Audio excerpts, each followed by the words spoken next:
cuando la niña les suplicó. Golpearon a mi mamá. El rudo granjero les dio una lección que no olvidarían, desatando una historia de amor y venganza que estaba a punto de cambiar sus vidas para siempre, especialmente cuando descubrieron lo que sucedería apenas 5 días después. El llanto desesperado de una niña rompió la calma de un mundo que se creía olvidado. Una mujer herida, abandonada a su suerte, se aferraba a la vida con las últimas fuerzas que le quedaban. Un hombre solitario, acostumbrado al silencio, se vio obligado a enfrentar la violencia que invadía sus tierras. De un acto de brutalidad nacería una pasión tan feroz que consumiría todo a su paso. Una promesa de venganza, sellada con un beso, daría comienzo a una leyenda. Antes de comenzar, dale like a este video, suscríbete al canal y comenta aquí abajo desde donde lo estás viendo. En los comentarios encontrarás un enlace para hacer donaciones, lo que nos ayuda a seguir contando más historias y apoyar a mi familia. Que tu vida esté llena de bendiciones si te suscribiste al botón de abajo que dice suscribirse o suscribirme. Ahora, comencemos. El frío de la mañana era una bestia con garras de hielo que se aferraba a los huesos. Mateo lo conocía bien, era su única compañía en la vasta soledad de su granja. El sol apenas se atrevía a asomar por encima de las montañas lejanas, pintando el cielo de un naranja pálido, casi tímido. El hacha en su mano era una extensión de su propio brazo, fuerte, pesada y curtida por el trabajo. Cada golpe contra la madera de roble era un sonido seco y satisfactorio que rompía el silencio sepulcral del amanecer. 1, 2, 3. Un ritmo constante, una meditación de fuerza y sudor que lo ayudaba a no pensar, a simplemente ser.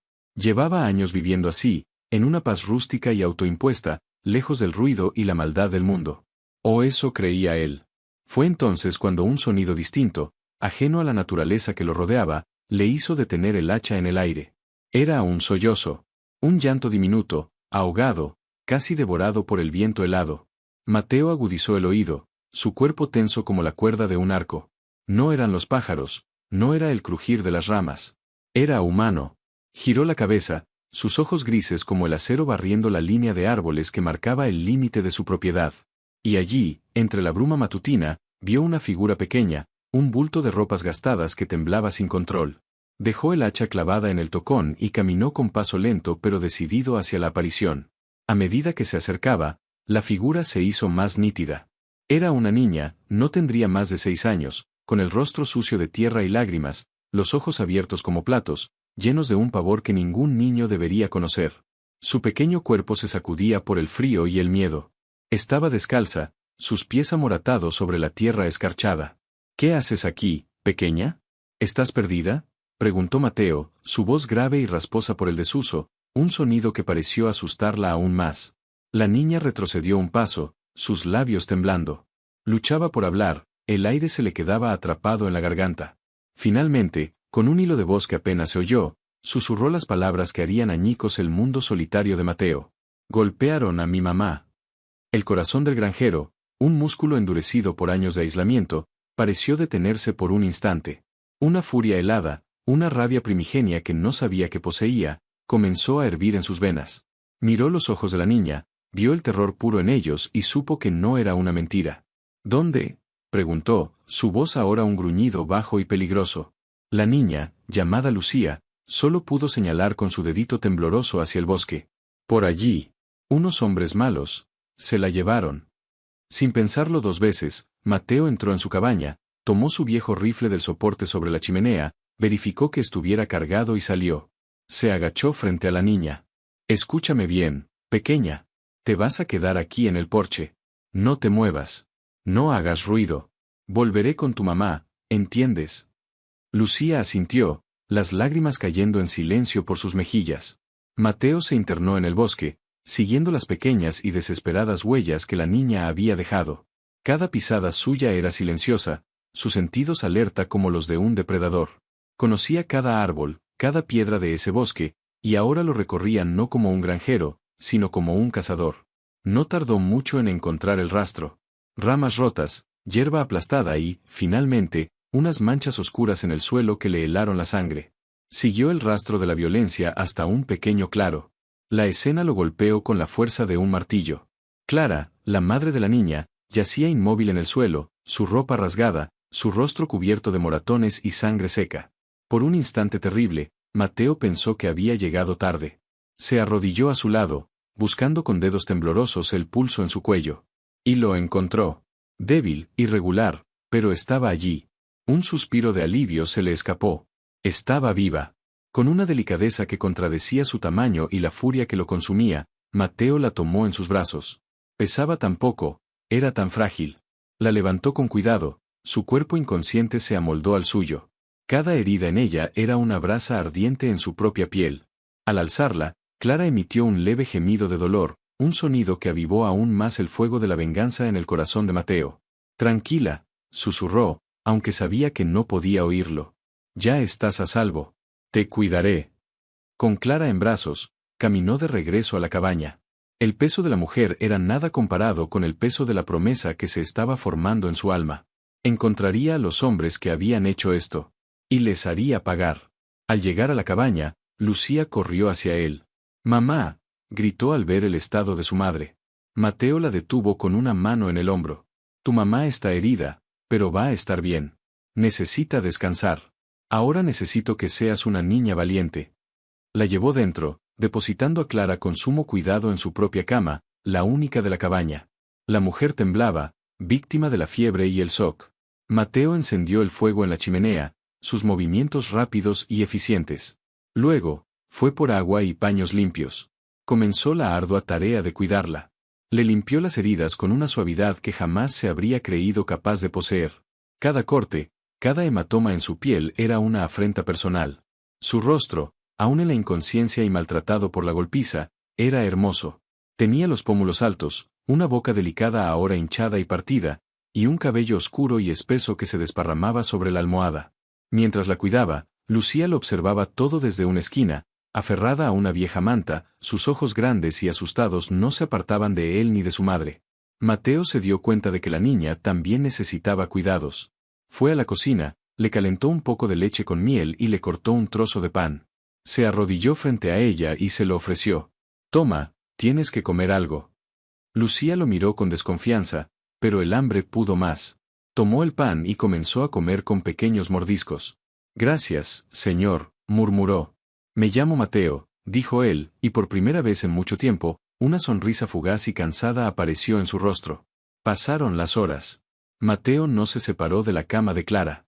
Le cambiaba los paños húmedos de la frente para bajarle la fiebre, la arropaba cuando los escalofríos la sacudían y simplemente la observaba respirar, cada inhalación un pequeño milagro. Hacia la noche, Clara comenzó a agitarse. Murmuraba palabras incoherentes, atrapada en una pesadilla. «No, déjenme». «Lucía», gritó de repente, tratando de incorporarse. Mateo la sujetó suavemente por los hombros. «Tranquila, tranquila, estás a salvo. Lucía está aquí. Estás en mi casa». Los ojos de Clara se abrieron de golpe. Eran de un profundo color avellana, ahora nublados por el pánico y el dolor.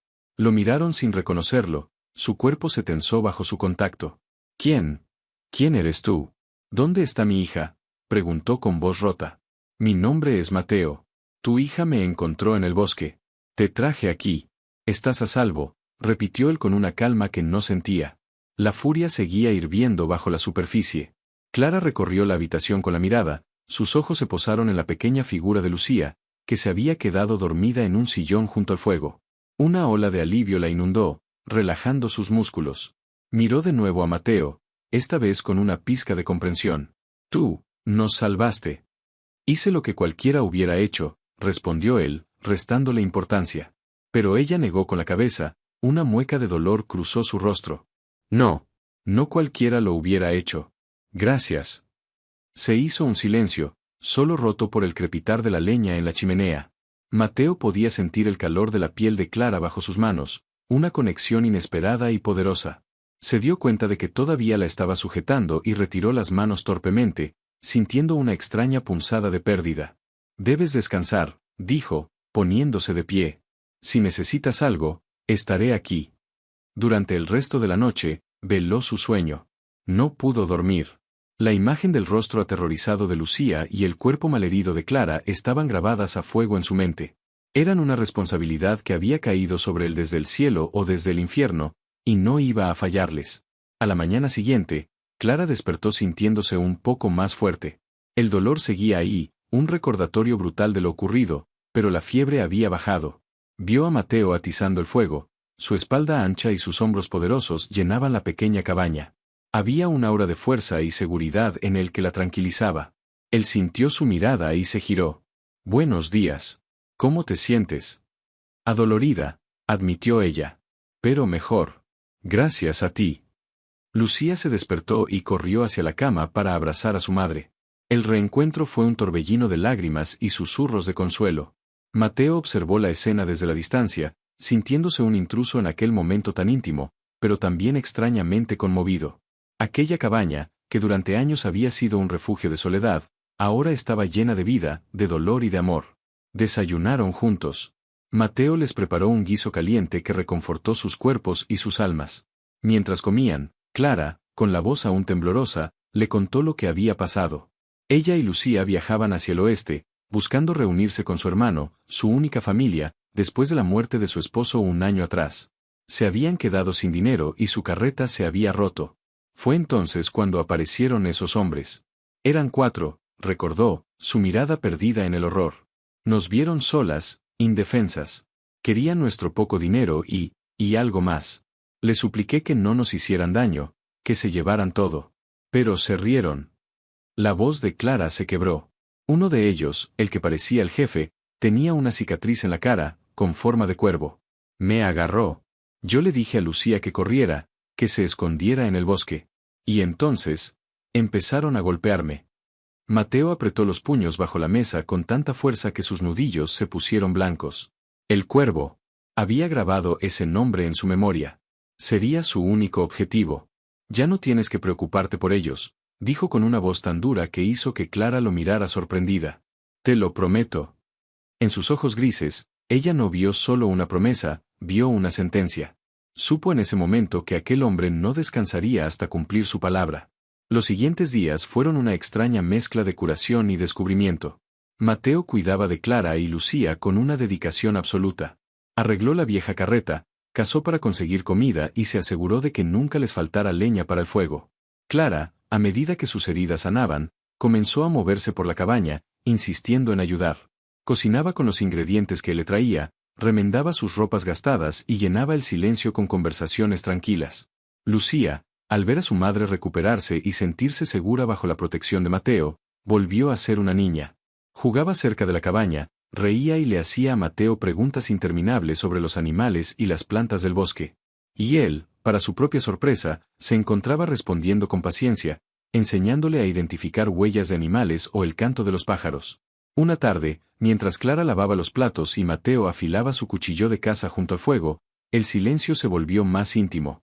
Ella lo observaba de reojo, la forma en que la luz de las llamas danzaba sobre los duros ángulos de su rostro, la concentración en sus ojos. ¿Por qué vives solo, Mateo?, preguntó ella, rompiendo el hechizo. Mateo detuvo su labor y levantó la vista. Su mirada era profunda, melancólica. Es una vida más sencilla, menos complicaciones. Y más solitaria, añadió ella suavemente. Él asintió, una verdad que no podía negar. Me acostumbré a ello. ¿Nunca quisiste tener una familia?, se atrevió a preguntar Clara. El cuchillo en su mano se detuvo por completo. Sus ojos se clavaron en los de ella, y por un instante, Clara sintió que había tocado una herida profunda. Una vez lo quise, respondió finalmente, su voz un susurro ronco. Pero el mundo a veces te quita las cosas que más quieres. Clara sintió una oleada de empatía por aquel hombre rudo y silencioso que escondía tanto dolor. Vio más allá del granjero fuerte y protector, vio a un alma herida, igual que la suya. En ese momento, la gratitud que sentía por él comenzó a transformarse en algo más cálido, más profundo. La tensión entre ellos crecía con cada día que pasaba. Era algo palpable en el aire de la pequeña cabaña. Una mirada que se sostenía un segundo más de lo necesario. Un roce accidental de sus manos cuando le pasaba un plato. La conciencia constante de la presencia del otro. Una noche, el 4.º día desde su llegada, una terrible tormenta se desató sobre la granja. El viento aullaba como un lobo herido y la lluvia golpeaba el techo con furia. Los truenos hacían vibrar las paredes de la cabaña. Lucía se despertó llorando, aterrorizada por el estruendo. Clara la abrazó, tratando de calmarla, pero la niña no dejaba de temblar. Mateo se levantó de su catre improvisado junto al fuego. No tengas miedo, pequeña. Es solo el cielo haciendo ruido, le dijo a Lucía con una voz sorprendentemente suave. Pero Lucía seguía asustada. Entonces Clara tuvo una idea. Mateo, ¿podrías contarnos una historia? Quizás eso la distraiga. Mateo se quedó perplejo. Él no era un hombre de historias. Pero al ver los ojos suplicantes de la niña y la mirada esperanzada de Clara, no pudo negarse. Se sentó en el borde de la cama y comenzó a hablar. Les contó historias del bosque, de los animales inteligentes y de las estrellas que eran los fuegos de campamento de antiguos guerreros. Su voz grave y calmada era como un bálsamo, una roca firme en medio de la tormenta. Poco a poco, Lucía se fue calmando, hasta que finalmente se quedó dormida, acurrucada junto a su madre. Clara miró a Mateo, sus ojos brillando a la luz de la lámpara de aceite. Gracias, susurró. Tienes un don para calmar las tormentas, tanto las de afuera como las de adentro. Mateo se encogió de hombros, incómodo con el cumplido, pero profundamente complacido. Se quedaron en silencio, escuchando la lluvia, conscientes de la cercanía de sus cuerpos. El espacio en la cama era reducido, y su rodilla rozaba la de ella. Un calor intenso se extendió por su cuerpo. Clara no se apartó. Al contrario, se inclinó ligeramente hacia él. Tengo frío, dijo en un susurro que era casi inaudible por encima del rugido de la tormenta. Pero Mateo lo oyó. Lo sintió en cada fibra de su ser. Fue como si le hubieran dado un permiso que ni siquiera sabía que estaba buscando. Lentamente, como temiendo romper el frágil momento, extendió su brazo y la rodeó por los hombros, atrayéndola hacia él. Clara suspiró y apoyó la cabeza en su pecho. Podía oír los latidos de su corazón, un ritmo fuerte y constante que la hacía sentir segura, protegida como nunca antes se había sentido. Mateo, comenzó a decir, pero él la silenció posando un dedo sobre sus labios. SHHH, no digas nada. Sus ojos se encontraron en la penumbra. En la mirada de él ya no había solo protección o deber, había un deseo crudo, una necesidad que reflejaba la suya propia. Habían sido arrancados de sus vidas, arrojados juntos por la violencia, y en medio del caos, se habían encontrado el uno al otro. Él bajó la cabeza lentamente.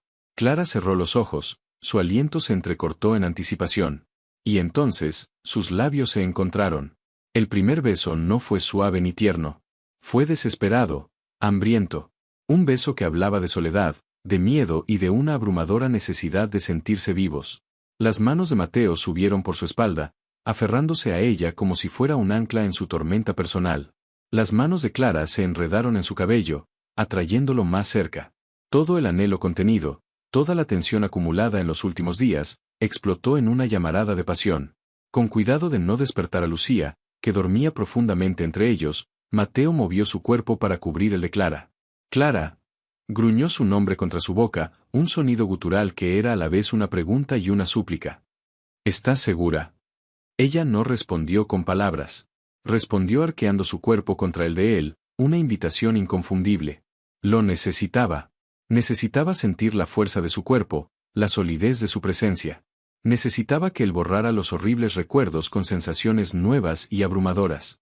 Aquella noche, mientras la tormenta rugía afuera, ellos crearon su propia tormenta dentro de la cabaña. Fue un acto primitivo y visceral, una afirmación de la vida frente a la muerte. Cada caricia, cada beso, era una declaración de guerra contra la oscuridad que había intentado destruirlos. Él la amó con una intensidad que lo asustó y lo liberó al mismo tiempo. En ella encontró no solo pasión, sino también redención. En él, ella encontró no solo un salvador, sino también un hogar. No hubo palabras dulces ni promesas de amor eterno. No las necesitaban. Sus cuerpos hablaron el único lenguaje que importaba en ese momento, un lenguaje de necesidad cruda y conexión profunda. Se entregaron el uno al otro por completo, buscando consuelo y olvido, y encontrando algo mucho más poderoso en el proceso. Cuando el alba comenzó a filtrar su luz gris a través de la ventana, los encontró agotados y entrelazados, la tormenta de afuera y la de adentro finalmente calmadas. Lucía seguía durmiendo plácidamente, ajena a la transformación que había ocurrido. Clara abrió los ojos y se encontró con la mirada intensa de Mateo. Él la estaba observando, una expresión indescifrable en su rostro. No me arrepiento, susurró ella, temiendo que él sí lo hiciera. Mateo pasó un pulgar por su mejilla, su toque sorprendentemente tierno. Yo tampoco, respondió, su voz más ronca de lo normal. Nunca me he sentido así, Clara. Una calidez se extendió por el pecho de ella, más potente que cualquier fuego. Se atrevió a acariciar la barba de su rostro. Así como... Vivo, dijo él con una simplicidad brutalmente honesta. Por primera vez en mucho tiempo, me siento vivo. Ese era el quinto día. El día en que todo cambió para siempre. La pasión de la noche anterior no se había disipado con la luz del día. Al contrario, había solidificado el vínculo entre ellos. Ahora no eran solo un protector y dos refugiadas. Eran algo más. Eran una unidad, una extraña y naciente familia forjada en la tragedia y el deseo. Sin embargo, una sombra se cernía sobre su nueva felicidad. La amenaza de los hombres que habían atacado a Clara seguía latente. Y Mateo no había olvidado su promesa. Ese mismo día, mientras observaba a Clara jugar con Lucía cerca del arroyo, la risa de ambas llenando el aire, la determinación se endureció en su interior como el acero. Esos sonidos, esa felicidad, eran ahora su tesoro más preciado. Y mataría a cualquiera que se atreviera a amenazarlo. Por la tarde, se acercó a Clara. ¿Puedes describirlos de nuevo? A todos ellos. Clara palideció al recordar, pero asintió. Le dio todos los detalles que podía recordar, la risa cruel de uno, el tatuaje de serpiente en el brazo de otro, la forma de andar del tercero y, por supuesto, la cicatriz del cuervo en el rostro del líder. Mateo escuchó en silencio, memorizando cada palabra, cada detalle. Estaba trazando un mapa en su mente, un mapa que lo llevaría directamente hacia ellos. Mateo, ¿qué vas a hacer?, preguntó ella, su voz cargada de miedo. No te arriesgues por nosotros. Ya has hecho suficiente. Él tomó su rostro entre sus manos. Sus manos grandes y callosas eran increíblemente gentiles. Esto ya no es solo por ustedes, Clara. Esto es por mí. Lastimaron a lo que es mío. La posesividad en su voz no la asustó. Al contrario, le provocó un escalofrío de excitación y seguridad. Por primera vez en su vida, alguien la reclamaba como suya, alguien estaba dispuesto a luchar por ella. No te dejaré ir solo, dijo ella con firmeza. Mateo sonrió, una sonrisa genuina que iluminó su rostro. No lo harás. Pero no vendrás conmigo. Cuidarás de Lucía. Y me esperarás. ¿Puedes hacer eso? Te esperaré, prometió ella, sellando la promesa con un beso. Pero ten cuidado, Mateo. Por favor, ten cuidado. Siempre lo tengo, aseguró él. Esa noche, volvieron a hacer el amor. Pero esta vez fue diferente. No había desesperación, solo una profunda ternura y una conexión que iba más allá de lo físico. Era una despedida temporal, una promesa silenciosa de regreso. Se amaron con la certeza de que su tiempo juntos era preciado, cada momento un regalo. Al día siguiente, Mateo se preparó para partir. Llenó sus alforjas con provisiones, revisó su rifle una vez más y ensilló su caballo. Clara lo observaba desde la puerta de la cabaña, con Lucía agarrada a su falda. Antes de montar, Mateo se acercó a ellas. Se arrodilló para quedar a la altura de Lucía. Prométeme que cuidarás de tu mamá, campeona. Te lo prometo, dijo la niña con seriedad, abrazándolo por el cuello. Luego, Mateo se puso de pie y se enfrentó a Clara. No dijeron nada. No era necesario. Él la atrajo hacia sí y la besó profundamente, un beso que sabía a café, a pólvora y a un futuro incierto. Volveré, fue todo lo que dijo. Más te vale, respondió ella, tratando de sonar valiente, aunque las lágrimas amenazaban con traicionarla. Mateo montó a caballo, le dirigió una última mirada a la mujer y la niña que se habían convertido en su mundo en menos de una semana, y partió hacia el pueblo más cercano, el primer lugar donde comenzaría su casa. Su partida dejó un vacío inmenso en la cabaña. Clara sintió el peso de la soledad y el miedo caer sobre ella de nuevo. Pero esta vez era diferente. No estaba sola. Tenía a Lucía. Y tenía la certeza del regreso de Mateo. Se aferró a esa certeza como a un salvavidas. Los días que siguieron fueron una tortura de espera. Clara mantuvo la rutina, cuidando de la granja lo mejor que podía, jugando con Lucía, pero cada sonido del viento la hacía sobresaltar, cada crujido en el bosque le helaba la sangre, temiendo que fueran los hombres del cuervo regresando para terminar lo que habían empezado. O peor aún, que fuera alguien con malas noticias sobre Mateo. Una semana después de su partida, mientras preparaba la cena, sintió una extraña oleada de náuseas. La ignoró, atribuyéndola a los nervios. Pero al día siguiente, se repitió. Y al siguiente. Una mañana, mientras recogía agua del pozo, un mareo repentino la obligó a sentarse bruscamente. Y fue entonces cuando una sospecha, una idea imposible y aterradora, comenzó a tomar forma en su mente.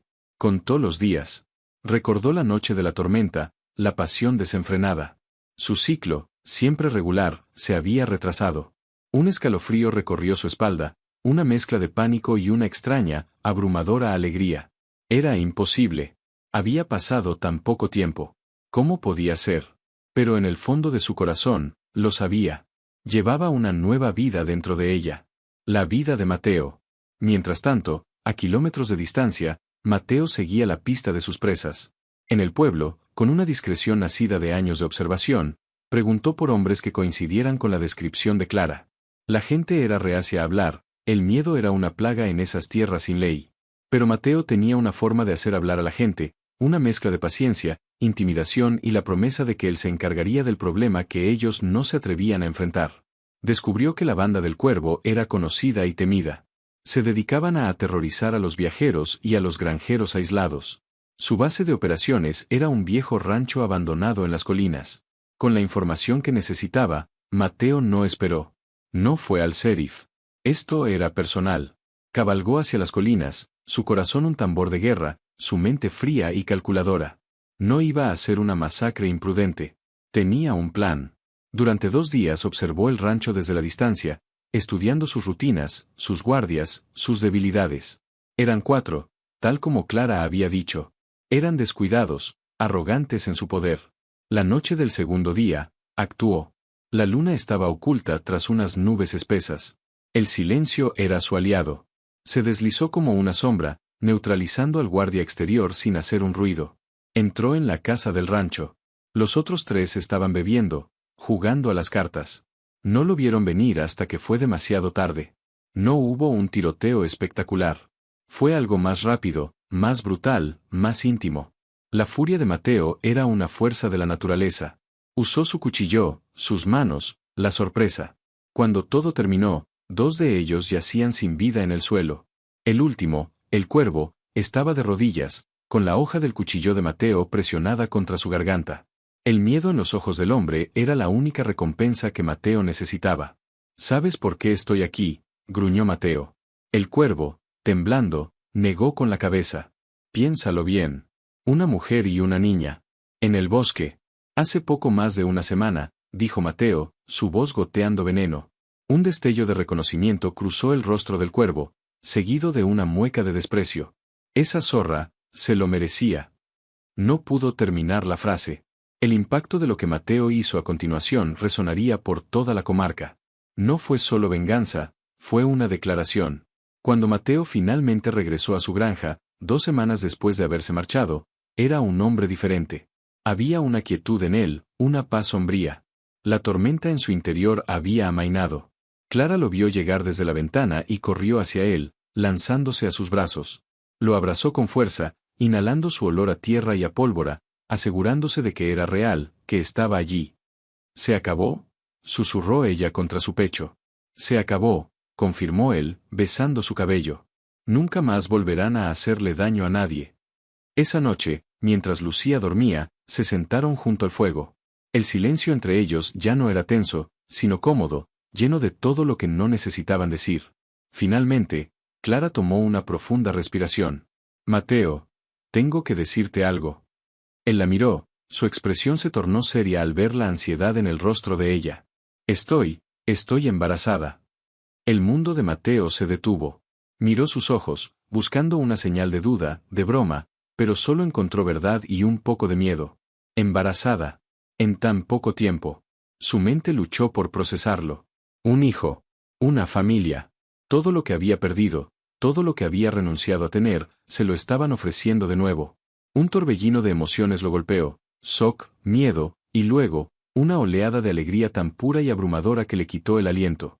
Sin decir una palabra, se arrodilló frente a ella, posó una mano grande y temblorosa sobre su vientre aún plano. Y sonrió. Una sonrisa ancha, genuina, que transformó por completo su rostro curtido.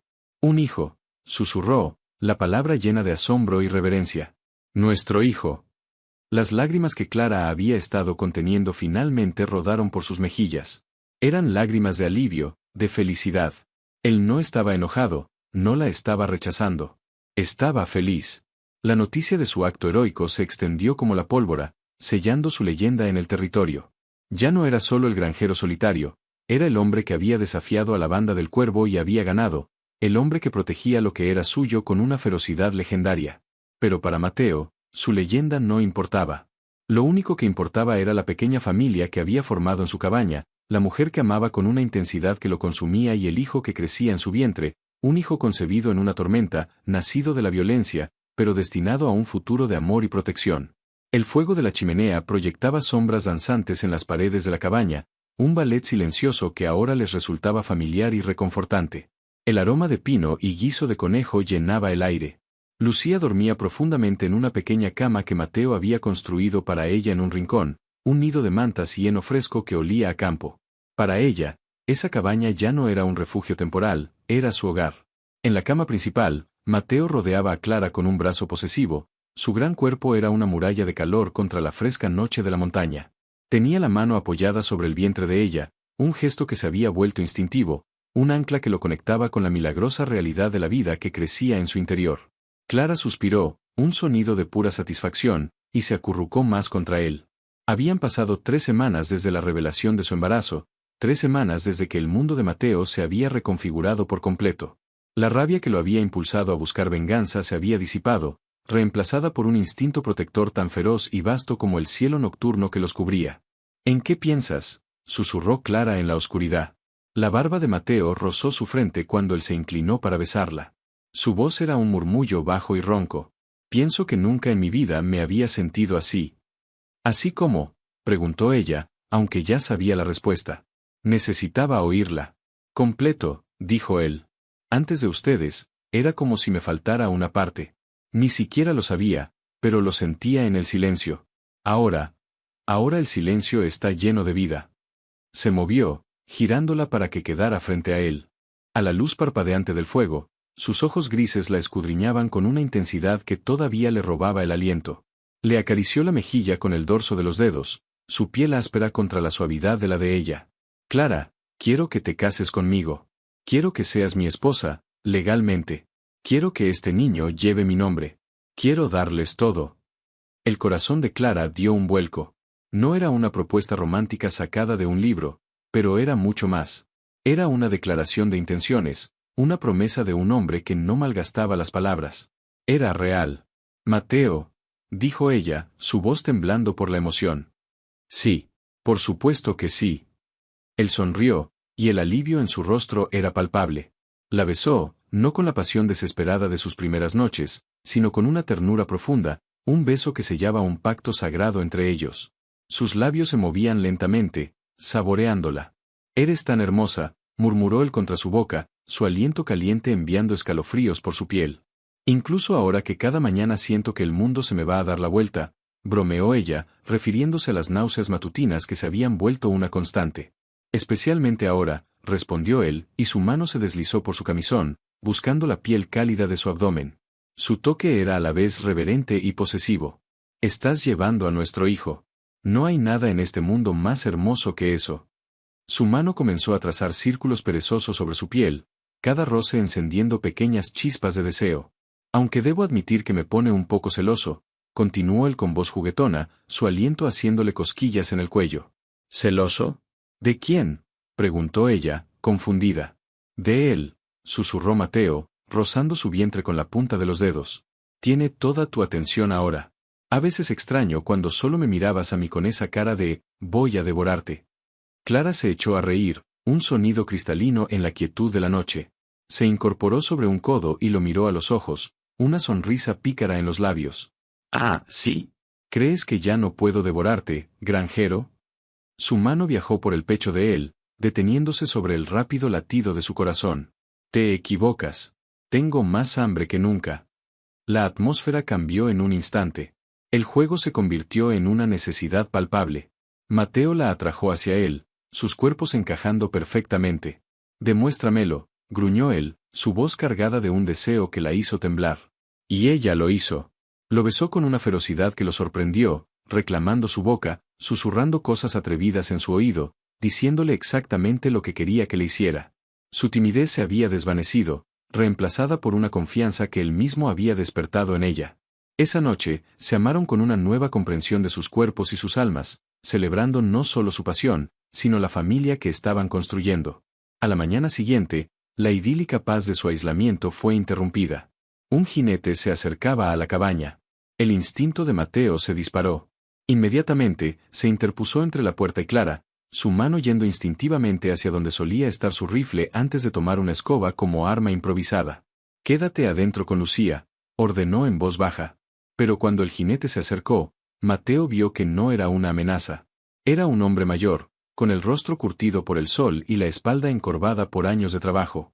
Era Jebediá, un viejo granjero cuya propiedad estaba a varios kilómetros de distancia, el vecino más cercano que Mateo tenía. «Mateo», llamó el viejo, desmontando con dificultad. «Escuché en el pueblo lo que hiciste. Vine a darte las gracias». Mateo se relajó, pero no bajó la guardia por completo. «Gracias por qué, Jebediá». «Por esos demonios. La banda del cuervo. Nos tenían a todos atemorizados. Le robaron 2 de mis mejores vacas el mes pasado. El sheriff no hacía nada. Tú hiciste lo que se tenía que hacer. El territorio es más seguro gracias a ti». Clara había salido al porche, curiosa. Jebediá la miró, luego a la pequeña Lucía que se asomaba tímidamente por detrás de su madre. Sus ojos se suavizaron. «Veo que tenías una buena razón». Le tendió a Mateo las riendas de una mula que traía consigo. La mula estaba cargada de sacos de harina, azúcar, sal y otros víveres. «No es mucho. Una muestra de agradecimiento de parte de algunos de nosotros. Cuídate, muchacho. Tener algo que perder te hace vulnerable». Con una inclinación de cabeza, el viejo granjero se marchó, dejando a Mateo y a Clara en el porche, sorprendidos. La noticia de sus acciones había creado ondas. Para algunos, era un héroe. Pero las palabras de Jebediá resonaron en su mente: «Tener algo que perder te hace vulnerable». Y ahora, por primera vez en su vida, Mateo era increíblemente vulnerable. Una semana después, mientras Mateo estaba reparando una cerca en el límite de su propiedad, vio a 2 jinetes acercándose. Esta vez, supo que no eran vecinos agradecidos. Uno de ellos llevaba una estrella de hojalata prendida en el chaleco. El sheriff. El corazón de Mateo se endureció. Se quedó donde estaba, esperando, el martillo en su mano sintiéndose peligrosamente ligero. «Mateo», dijo el sheriff al llegar. Era un hombre de mediana edad, con bigote y ojos cansados que parecían haberlo visto todo. Su nombre era Ben Morales. Su ayudante, un joven con cara de nervioso, se quedó un paso atrás. «Sheriff», respondió Mateo, su tono neutral. «¿Puedo ayudarle en algo?» Se encontraron 4 cuerpos en el viejo rancho de los Twin Rocks. «La gente dice que tú tuviste algo que ver con eso», dijo Morales sin rodeos. «La gente dice muchas cosas. La mayoría no son ciertas», replicó Mateo, volviendo su atención a la cerca. «¿Niegas haber estado allí?», presionó el sheriff. Mateo dejó caer el martillo y se giró para encararlo. Su mirada era fría como el acero de una navaja. «Lo que niego es que te deba ninguna explicación. Esos hombres atacaron a mi mujer y a su hija. Hice lo que la ley debería haber hecho hace mucho tiempo. Si quieres arrestarme por limpiar la basura, adelante. Pero piénsalo bien, sheriff. ¿A quién vas a proteger cuando venga la siguiente banda de matones?» Morales lo estudió por un largo momento. Vio al hombre frente a él, un granjero que solo quería que lo dejaran en paz, pero que poseía la capacidad de una violencia terrible si se le provocaba. Vio la verdad en sus palabras.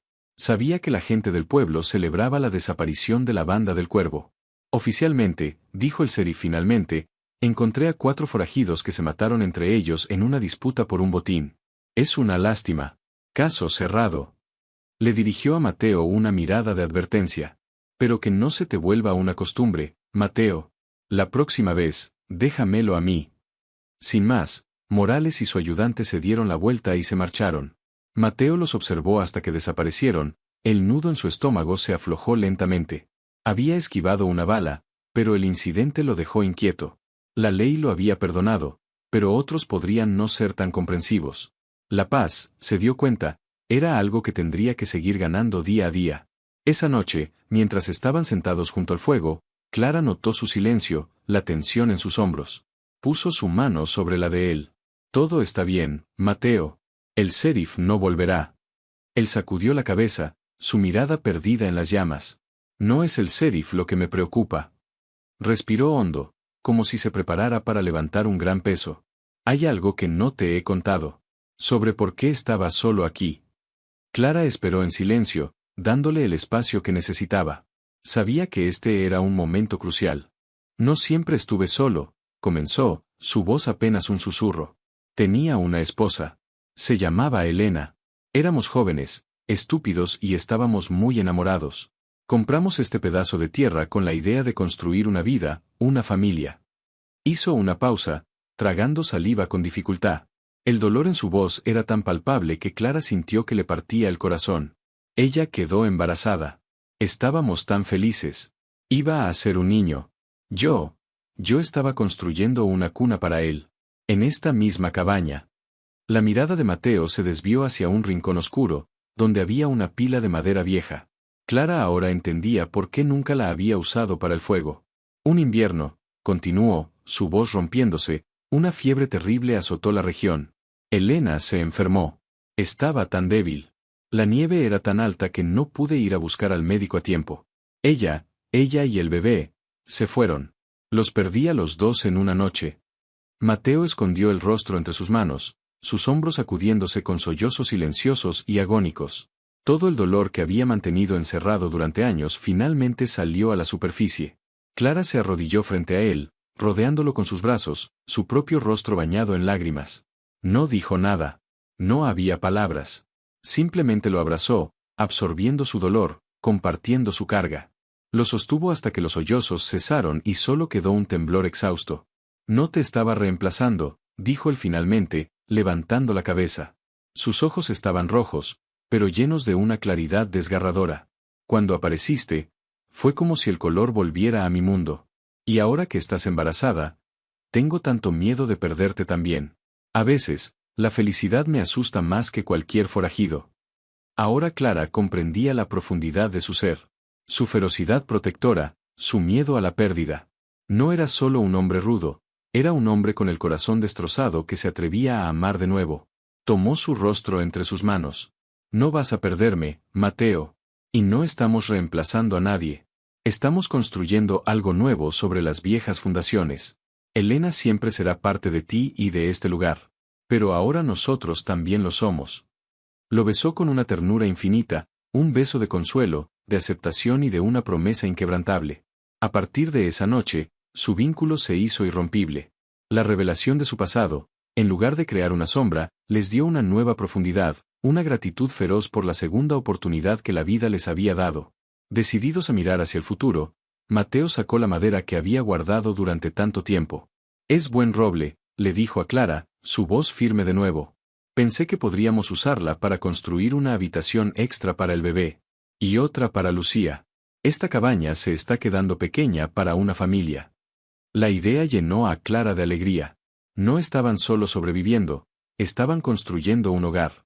Los días siguientes se llenaron de actividad. Mateo trabajaba desde el amanecer hasta el anochecer, derribando una de las paredes de la cabaña y comenzando a levantar la estructura de las nuevas habitaciones. Clara lo ayudaba en lo que podía, pasándole herramientas, preparando comida y cuidando de Lucía, quien estaba fascinada con la construcción. Lucía adoraba a Mateo. Lo seguía a todas partes como una pequeña sombra, haciéndole preguntas sobre cada clavo y cada viga. Él, a su vez, la trataba con una paciencia y un cariño infinitos. Una tarde, ella le trajo un pequeño ramo de flores silvestres. Para ti, dijo tímidamente.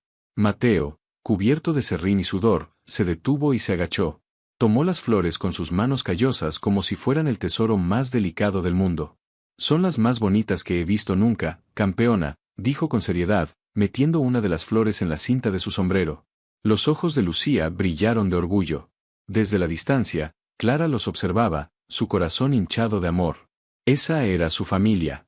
Un hombre roto, una mujer maltratada y una niña asustada, que juntos estaban sanando y construyendo algo hermoso. La noticia de su inminente boda se extendió por la comarca, en gran parte gracias a Jebedía, que se había convertido en un visitante habitual y una especie de abuelo adoptivo para Lucía. Un día, una delegación de mujeres del pueblo, encabezada por la esposa del sheriff, Marta Morales, llegó a la granja. Traían telas, hilos y patrones. Escuchamos que habrá una boda, dijo Marta, una mujer amable y sensata. Y ninguna novia debería casarse sin un vestido adecuado. Clara se sintió abrumada por su amabilidad. Acostumbrada a ser invisible o a ser vista con lástima, la aceptación y el apoyo de estas mujeres la conmovieron profundamente. Pasaron la tarde tomando sus medidas, riendo y compartiendo historias. Por primera vez desde que había perdido a su esposo, Clara se sintió parte de una comunidad. Sin embargo, una sombra comenzó a cernirse sobre su felicidad. Mientras estaba en el pueblo comprando algunos suministros que no podía obtener en la granja, Mateo escuchó fragmentos de conversaciones en el salón. Un forastero había estado haciendo preguntas. Un hombre bien vestido, con ojos fríos y una cicatriz diferente, una línea plateada que cruzaba una ceja. Preguntaba por la banda del Cuervo y por el hombre que los había matado. Lo describían como alguien peligroso, que no se andaba con rodeos. El cantinero le dijo a Mateo en voz baja, dice que es Ricardo Vargas, el hermano del Cuervo. Dicen que es 10 veces más listo y 100 veces más cruel. No es un matón, Mateo. Es un hombre de negocios, y su negocio es la venganza. La sangre de Mateo se heló. El pasado, que creía haber enterrado, estaba volviendo para atormentarlo. Sabía que Vargas no descansaría hasta encontrarlo. No atacaría de frente como su estúpido hermano. Sería astuto. Esperaría el momento adecuado. Volvió a la granja esa tarde, el peso del mundo sobre sus hombros. Trató de ocultar su preocupación, de no alarmar a Clara, que estaba tan feliz con los preparativos de la boda y la construcción de su nuevo hogar. Pero ella lo conocía demasiado bien. Esa noche, mientras estaban acostados, ella le tocó el brazo. ¿Qué pasa, Mateo? Estás a 1.000.000 de kilómetros de aquí. Él suspiró, sabiendo que no podía ocultárselo. Le contó sobre Ricardo Vargas. El miedo se apoderó de los ojos de Clara, pero lo reprimió rápidamente, reemplazándolo por una determinación que reflejaba la de él. Entonces, lucharemos, dijo ella con sencillez. No volveré a huir. Esta es nuestra casa. Y la protegeremos juntos. No dejaré que te ponga una mano encima, ni a ti ni a los niños, juró Mateo, su voz un gruñido bajo. Porque para él, Lucía ya era suya, tanto como el bebé que venía en camino. Los días que precedieron a la boda estuvieron llenos de una tensión subyacente. Mateo trabajaba incansablemente en la ampliación de la casa, convirtiéndola no solo en un hogar más grande, sino en una fortaleza. Reforzó las puertas, añadió postigos a las ventanas y mantuvo su rifle siempre a mano. Al mismo tiempo, nunca había sido más tierno con Clara y Lucía, saboreando cada momento de paz como si pudiera ser el último. Una noche, un par de días antes de la ceremonia, Clara se despertó de una pesadilla. Soñó que los hombres del Cuervo volvían, pero esta vez con Ricardo Vargas a la cabeza, y se la llevaban a ella y a Lucía mientras Mateo observaba, incapaz de moverse. Se sentó en la cama, con el corazón desbocado y cubierta de sudor frío. Mateo se despertó al instante. ¿Qué pasa?, preguntó, su voz ronca por el sueño. Solo un mal sueño, mintió ella para no preocuparlo. Pero él sabía que era más que eso. La atrajo hacia sí, abrazándola con fuerza. Nada va a pasaros. Te lo juro por mi vida. Ella se relajó en sus brazos, su miedo disminuyendo ante la solidez de su presencia. ¿Sabes?, dijo ella en un susurro. Lo he estado sintiendo. ¿El qué? Al bebé. Se mueve. Pequeñas burbujas. Como un pececito nadando. Mateo se quedó quieto. Luego, con una delicadeza infinita, colocó su mano sobre su vientre. Se quedaron en silencio durante un largo rato. Clara ya pensaba que no sentiría nada. Pero entonces, justo debajo de la palma de Mateo, hubo un pequeño aleteo, una vibración casi imperceptible. La expresión de Mateo fue de puro asombro. Una sonrisa lenta se extendió por su rostro, iluminándolo desde adentro. Se inclinó y besó el vientre de Clara. «Hola, pequeño pececito», murmuró. «Tu papá está aquí. Y no voy a ir a ninguna parte». En ese momento, en medio del miedo y la incertidumbre, la vida se afirmó de la manera más poderosa posible. Tenían un futuro que defender, un amor que los fortalecía y una nueva vida que les recordaba por qué valía la pena luchar contra cualquier oscuridad que se cerniera sobre ellos. Sabían que Ricardo Vargas estaba ahí fuera, una tormenta en el horizonte, pero en ese instante, en el calor de su cama, con la promesa de una nueva vida moviéndose entre ellos, eran invencibles. El día de la boda amaneció con un cielo de un azul intenso y claro, como si la propia naturaleza hubiera decidido bendecir su unión. El aire era fresco, perfumado con el olor de la hierba húmeda por el rocío y las flores silvestres que Clara había recogido la víspera para adornar la cabaña. El sol derramaba su luz dorada sobre la pequeña construcción ampliada, que ya no parecía una guarida solitaria, sino un hogar bullicioso y lleno de promesas. La ceremonia iba a ser sencilla, íntima. Solo estarían presentes el predicador itinerante, un hombre amable de rostro arrugado llamado Elías, el viejo Jebedía como testigo de Mateo, y Marta Morales, la esposa del sheriff, que había insistido en ser la madrina de Clara. Clara se miraba en el pequeño trozo de espejo pulido que Mateo había colgado para ella. Llevaba el vestido que las mujeres del pueblo le habían cosido, una creación sencilla de algodón blanco que resaltaba el brillo de sus ojos avellana y caía suavemente sobre su vientre, que ya mostraba una discreta pero inconfundible curvatura de casi 3 meses de embarazo. Marta le ayudaba a recogerse el cabello con unas peinetas de concha que le había prestado. ¿Estás nerviosa?, preguntó Marta con una sonrisa comprensiva. Clara respiró hondo. Un poco. Pero no de miedo. Es emoción. Siento que por fin estoy donde debo estar. En ese momento, Lucía entró corriendo en la habitación. Llevaba un vestido nuevo que Clara le había hecho con los retales sobrantes y una corona de margaritas en el pelo. Sus ojos brillaban. Mateo te ha enviado esto, dijo, extendiendo una única y perfecta rosa silvestre de color rojo intenso. La había encontrado en el lugar más recóndito del bosque. Una nota estaba atada al tallo, escrita con la letra torpe pero firme de Mateo. Decía simplemente, mi todo. Te espero. Las lágrimas nublaron los ojos de Clara. No por tristeza, sino por una felicidad tan abrumadora que casi dolía. Mientras tanto, Mateo esperaba afuera, junto a un arco de ramas de sauce que Jebedía le había ayudado a construir. Llevaba su mejor camisa, torpemente planchada por él mismo, y se sentía más nervioso que cuando se enfrentó a la banda del cuervo. Jebedía le dio una palmada en la espalda. Tranquilo, muchacho. Ya has hecho lo difícil. Sobrevivir. Ahora solo te queda lo bueno. Vivir. La música comenzó, un violín tocado con más entusiasmo que habilidad por uno de los hijos de Jebedía. Y entonces, la vio. Clara salió de la cabaña, con Lucía de la mano, y el mundo de Mateo se detuvo. La luz del sol se enredaba en su cabello, su sonrisa era la cosa más hermosa que jamás había visto.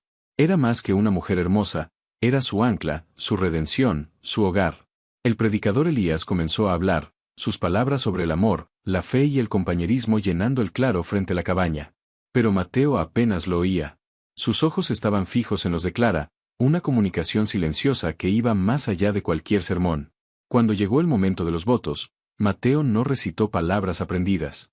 Habló desde el corazón, su voz grave temblando ligeramente por la emoción.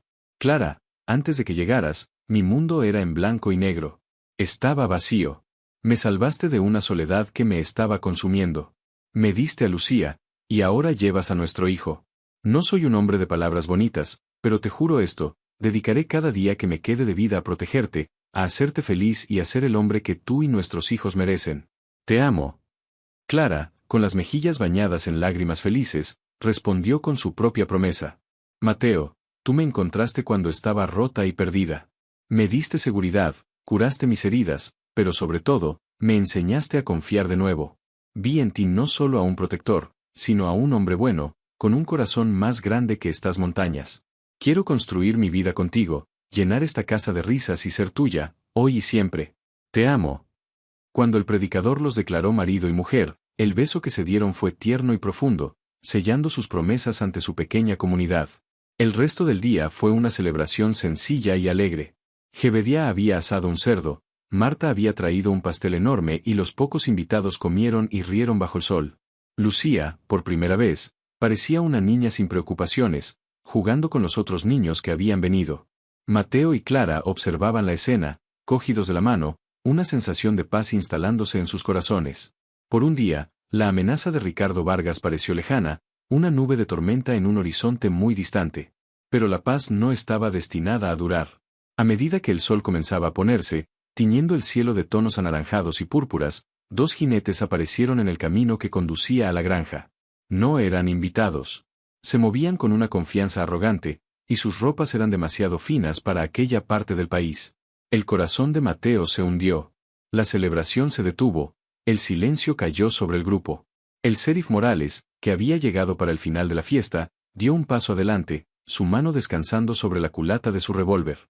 Vayan adentro, mujeres y niños, ordenó Mateo en voz baja, sin apartar la vista de los recién llegados. Clara apretó su mano. No te voy a dejar solo. No lo harás. Pero ahora no es momento de discutir. Por favor. Ella lo miró a los ojos, vio la súplica férrea en ellos, y asintió.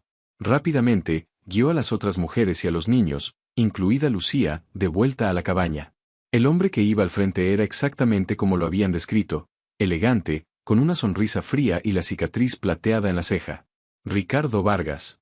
Desmontó con calma, ignorando al sheriff y clavando sus ojos oscuros y penetrantes en Mateo. Mateo, dijo, su voz suave pero con un filo de acero. Lamento interrumpir la fiesta. Parece que he llegado justo para la boda. Felicidades. ¿Qué quieres, Vargas? Preguntó Mateo, su cuerpo tenso, listo para reaccionar. Oh, no seamos tan directos. Vengo a presentar mis respetos. Y a ofrecer un trato de negocios. Verás, mi difunto hermano y sus socios, digamos que tenían ciertos activos que ahora, por desgracia, no están reclamados. Unos bonos al portador escondidos en el rancho. Un botín considerable. Estoy dispuesto a pasar por alto la desafortunada disputa que tuvieron, a cambio de esos bonos. Entrégame lo que me pertenece, y desapareceré de tu vida para siempre. Tienes mi palabra de caballero. La oferta era tentadora. Una salida fácil. Pero Mateo sabía que la palabra de un hombre como Vargas no valía nada. No había encontrado ningún botín. Vargas estaba mintiendo, estaba probándolo, buscaba una debilidad. Y, lo más importante, si lo hubiera encontrado, nunca se lo habría dado. No sé de qué me estás hablando, respondió Mateo con calma. Yo solo limpié una plaga que infestaba mi tierra. No encontré nada más. Vargas soltó una risita seca, sin alegría. ¡Qué decepcionante! Insistes en hacerlo por el camino difícil. Muy bien. Su mirada se desvió por un instante hacia la puerta de la cabaña, donde Clara se asomaba por una rendija de la ventana. Veo que tienes mucho que proteger ahora. Una esposa, muy bonita, por cierto. Y la niña. Sería una verdadera pena que les ocurriera algo. La amenaza velada fue como echar gasolina al fuego latente de Mateo. Una furia pura y fría lo recorrió. Dio un paso adelante. Si te atreves a poner un dedo sobre ellas, comenzó a decir, su voz un gruñido bajo y letal. El sheriff Morales intervino, colocándose entre los dos hombres. Será mejor que te marches, Vargas. Aquí no tienes nada que hacer. Estás en mi jurisdicción. Vargas sonrió al sheriff, una sonrisa de depredador. ¿Tu jurisdicción? Este pequeño pueblo polvoriento solo es tuyo porque yo te lo permito. Ven. No lo olvides. Se giró de nuevo hacia Mateo. Piénsalo. Tienes hasta el amanecer para encontrar mi dinero. De lo contrario, la luna de miel de tu adorable esposa será mucho más corta de lo que esperaba. Sin decir más, Ricardo Vargas y su secuaz montaron sus caballos y se marcharon al trote, dejando tras de sí un silencio tenso y premonitorio. Tan pronto como desaparecieron, Clara salió corriendo de la cabaña. Mateo, ¿estás bien? Él la abrazó, su cuerpo todavía vibrando de rabia contenida. Estoy bien. Pero no se ha ido. Se volvió hacia el sheriff. Ven, tienes que llevártelos de aquí. A Clara, a Lucía, a todos. Llévalos al pueblo, enciérralos en tu oficina si es necesario. No puede quedarse aquí esta noche. No voy a irme, protestó Clara. Nos enfrentaremos a él juntos. No, gritó Mateo, su voz resonando con una autoridad que la hizo callar. Inmediatamente se arrepintió de su dureza. La tomó por los brazos, mirándola a los ojos, suplicante. Clara, por favor. Eres lo único que me importa. Llevas a nuestro hijo. No puedo luchar contra él y protegeros al mismo tiempo. Necesito saber que estás a salvo. Solo así podré hacer lo que tengo que hacer. Por favor, confía en mí. Ella vio la desesperación y el amor en sus ojos. Comprendió que su presencia no era una ayuda, sino un grillete. Le ataba las manos. Con el corazón encogido, asintió. De acuerdo. Pero júrame, Mateo, júrame que volverás. Te lo juro, dijo, besándola en la frente. Se volvió hacia Jebediá. Viejo, ve con ellos. Ayuda a Ben. Jebediá asintió, su rostro sombrío. Cuídate, muchacho. En medio del caos y la prisa, Lucía corrió hacia Mateo y se aferró a su pierna, llorando. «No te vayas». Él se agachó y la abrazó con todas sus fuerzas. «No me voy a ninguna parte, campeona. Solo me quedo a cuidar la casa. Tienes que ser valiente y cuidar de mamá por mí, ¿de acuerdo?». La niña asintió entre sollozos. Mateo los vio marchar en la penumbra creciente, un pequeño grupo de almas asustadas desapareciendo en la noche. El dolor de la separación era una herida abierta en su pecho. Pero también sintió una liberación terrible. Ya no era un esposo ni un padre. Era un cazador. Y su presa venía hacia él. La noche cayó por completo. Mateo no encendió ninguna luz. Se movió en la oscuridad de su cabaña, que ahora parecía de nuevo una guarida. Preparó sus armas, su rifle, su pistola, el cuchillo de caza. Preparó la casa, convirtiéndola en una trampa. Sabía que Vargas no era un estúpido que cargaría de frente. Usaría el sigilo, la astucia. Y Mateo iba a responderle con la misma moneda. Esperó. Las horas se arrastraron, cada crujido del bosque amplificado por el silencio. Su mente estaba fría, sus sentidos en alerta máxima. Repasó su plan una y otra vez. No se trataba de sobrevivir. Se trataba de eliminar la amenaza. Para siempre. Alrededor de la medianoche, los oyó. Eran más de 2. Al menos 5, tal vez 6 hombres, moviéndose por el perímetro de su propiedad, rodeándolo. Mateo sonrió amargamente en la oscuridad. Típico de Vargas. Mandar a sus perros primero para que le hicieran el trabajo sucio. La primera sombra se deslizó hacia la puerta trasera. Estaba en la posición que Mateo había anticipado. El granjero no hizo ruido. Sostuvo la respiración. Cuando el hombre intentó forzar la cerradura, Mateo abrió la puerta de golpe, lo agarró del cuello y lo arrastró hacia adentro antes de que pudiera emitir un sonido. Lo que ocurrió después fue rápido y silencioso. El segundo hombre, nervioso por el silencio de su compañero, se acercó a una ventana. El cristal estalló cuando el cañón del rifle de Mateo lo atravesó, seguido de una detonación ensordecedora. Afuera se desató el infierno.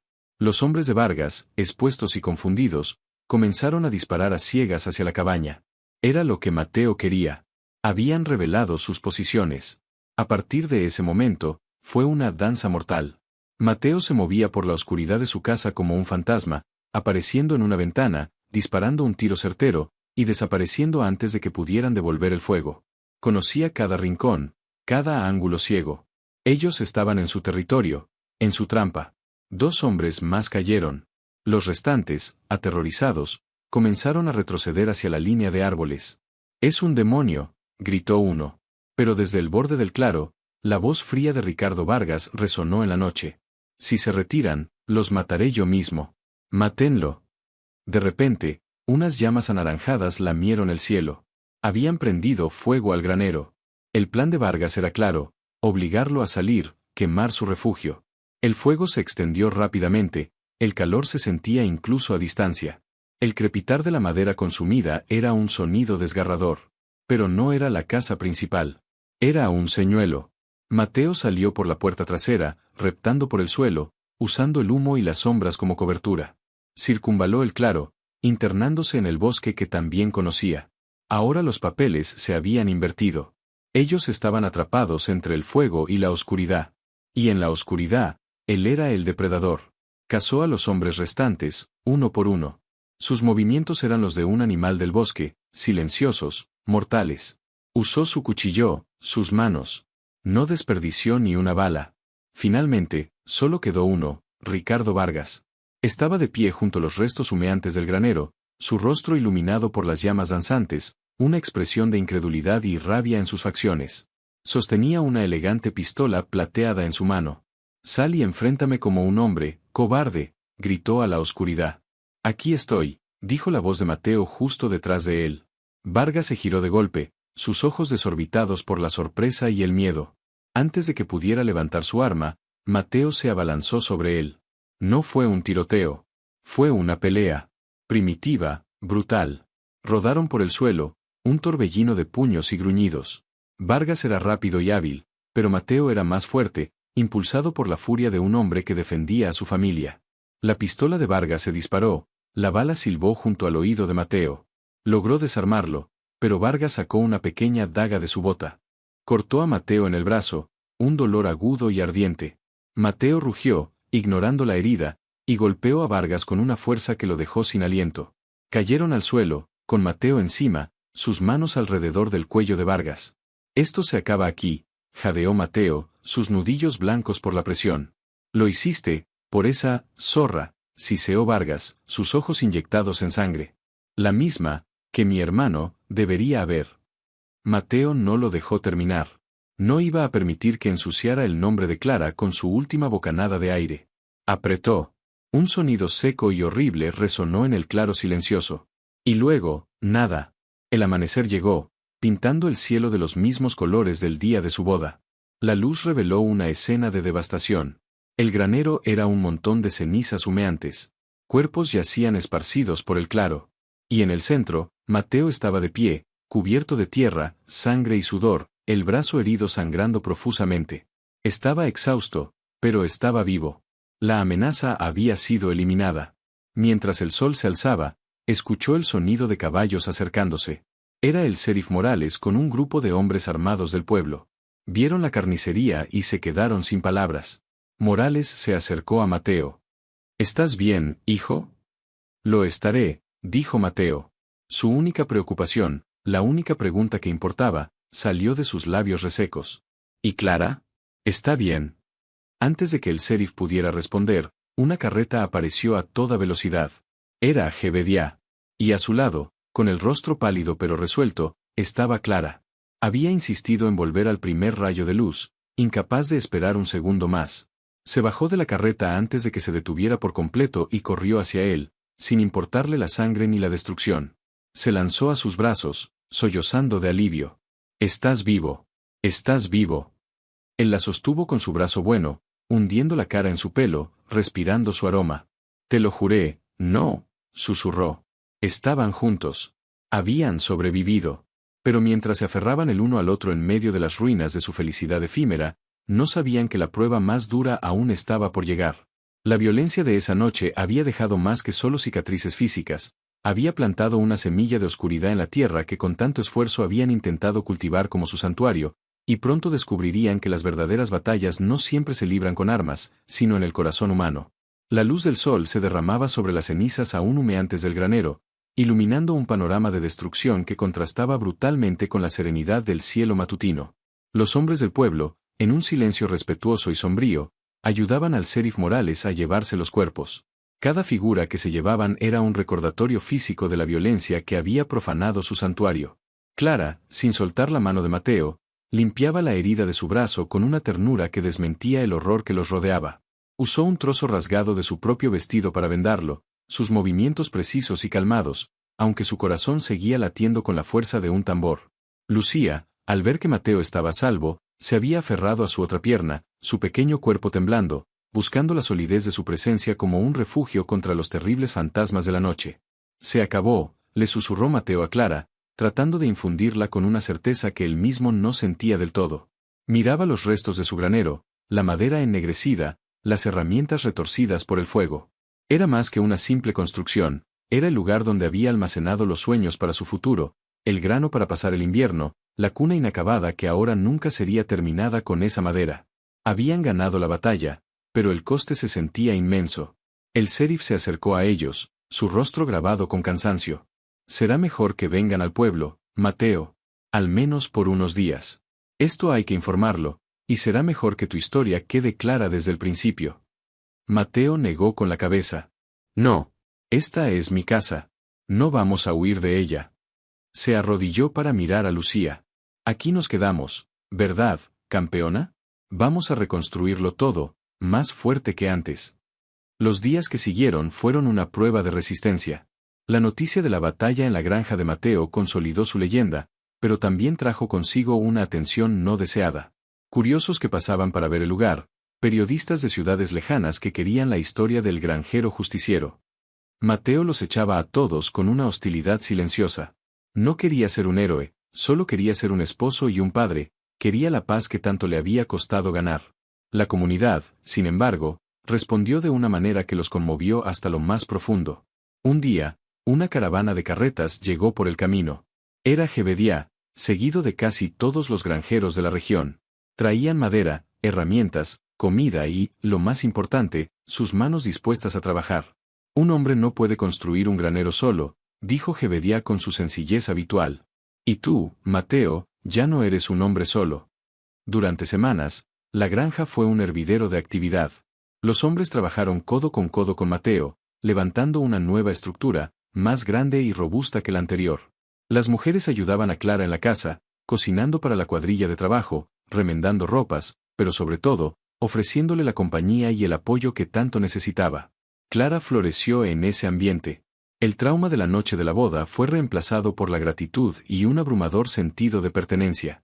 La gente que antes la miraba como una forastera desamparada, ahora la trataba como a una de los suyos. Vieron en ella no a una víctima, sino a la matriarca de la familia que se había ganado el respeto de todos. Sin embargo, a medida que la estructura del nuevo granero se alzaba, una sombra crecía en el interior de Mateo. La violencia que había desatado esa noche no se había quedado en el campo de batalla. La había traído consigo a casa. Por las noches, se despertaba gritando, atrapado en pesadillas donde veía los rostros de los hombres que había matado. Durante el día, estaba irritable, saltando ante el menor ruido inesperado. La misma mano que sostenía a Clara con ternura por la noche, se cerraba en un puño tenso ante el sonido de una rama al quebrarse. Se estaba distanciando, encerrándose en un silencio que Clara no sabía cómo penetrar. Un día, mientras Lucía jugaba cerca del arroyo, tropezó y cayó, soltando un grito de sorpresa y dolor. Mateo, que estaba cortando leña cerca, se giró al instante.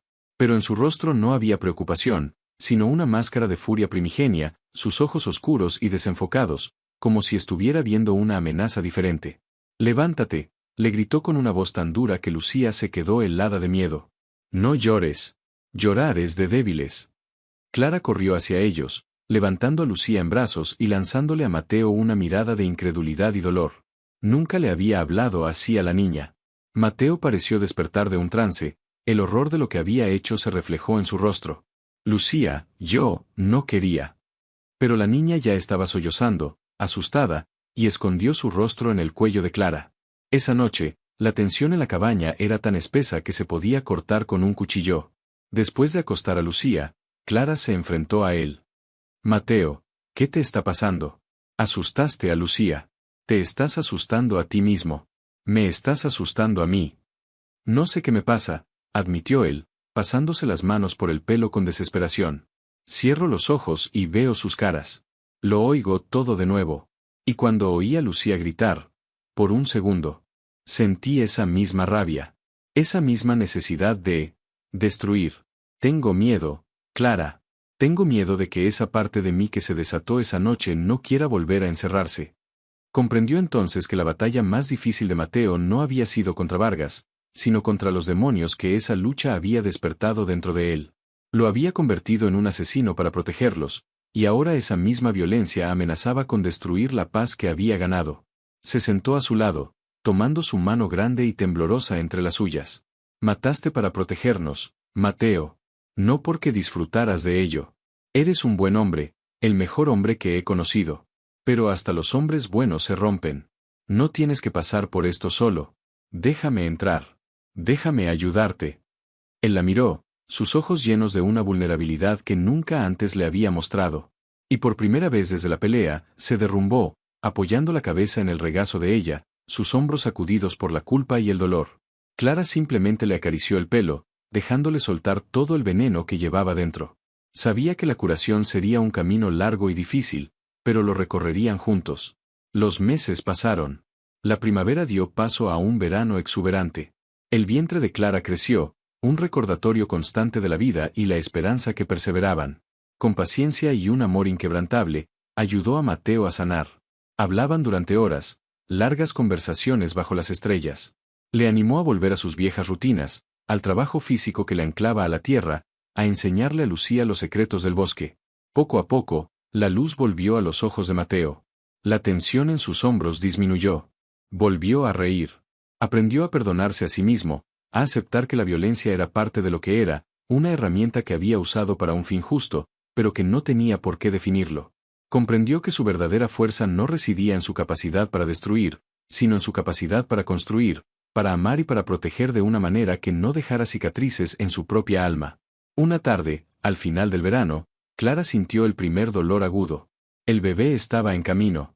Mateo, a pesar de los nervios, se mostró tan sólido como una roca. Hizo todo lo que Clara le había indicado.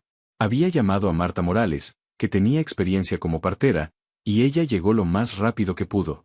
El parto fue largo y difícil, pero Mateo no se apartó del lado de Clara ni un solo instante. La sostuvo, le dio fuerzas, le susurró palabras de amor y aliento.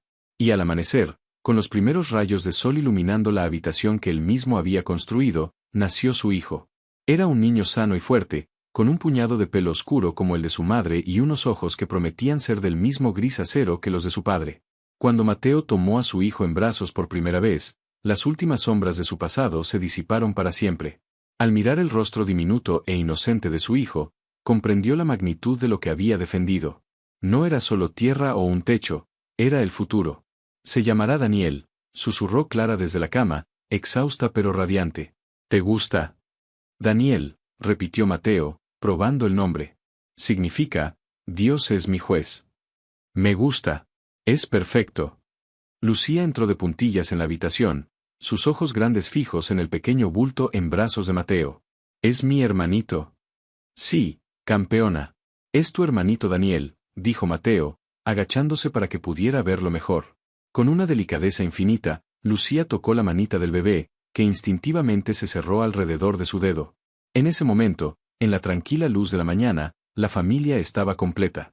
No eran perfectos, estaban marcados por cicatrices visibles e invisibles, pero eran reales, unidos por el amor, la pérdida y una feroz voluntad de sobrevivir y prosperar. Su historia se convirtió en una leyenda silenciosa en la región.